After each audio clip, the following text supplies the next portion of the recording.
ஐயா, இயற்கை வளங்கள் பத்தி பேசுறீங்க, வாழ்த்துக்கள். அதுல ஒன்னும் தப்பு இல்ல, கட்டாயமா தேவை. திமுக, அதிமுக மாதிரியான ஒரு பிரம்மாண்ட கட்சிகள், பெரிய கட்சிகளை எதிர்த்து நாம் தமிழர் கட்சி காஞ்சிபுரத்துல தங்களுடைய வெற்றி கொடியை நாட்டுவது சாத்தியம் நினைக்கிறீங்களா? சாத்தியப்படும். எப்படி சாத்தியப்படும்?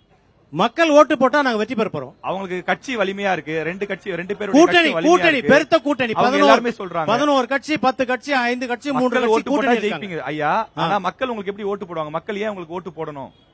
மக்கள் வளங்களை காப்பீங்கன்னு சொல்றீங்க, அதை தாண்டி அதை தாண்டி தான் சொல்றோமே, இயற்கை வேளாண்மைக்கு கொண்டு வரோம், நஞ்சில்லா வேளாண்மையை கொண்டு வரோம்.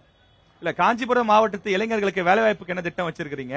இங்க இருக்கக்கூடிய நெசவாளர்கள் அந்த தொழில் ரொம்ப நொடிஞ்சு போச்சுன்னு சொல்றாங்க, அவர்களுடைய ஏற்றத்துக்கு என்ன திட்டம் வச்சிருக்கீங்க? இங்க படித்த இளைஞர்கள் பெரும் நகரங்களுக்கு வேலைக்கு சென்று காலையில் 6 மணிக்கு புறப்பட்டு மாலை 11 மணி வரை அந்த பயணத்தை முடித்து இரவு நேரத்திலே கூட அவர்கள் நல்ல தூக்கம் இல்லாமல் இருப்பதற்காகத்தான் இயற்கை வளங்களோடு சேர்ந்து அவர்களுக்கு கால்நடை வளர்ப்பது சம்பந்தமான பயிற்சிகள், நன்றி, பால் வளத்தை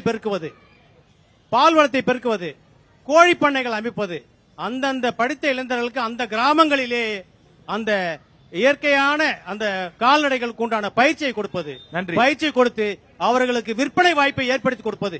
நன்றி நன்றி.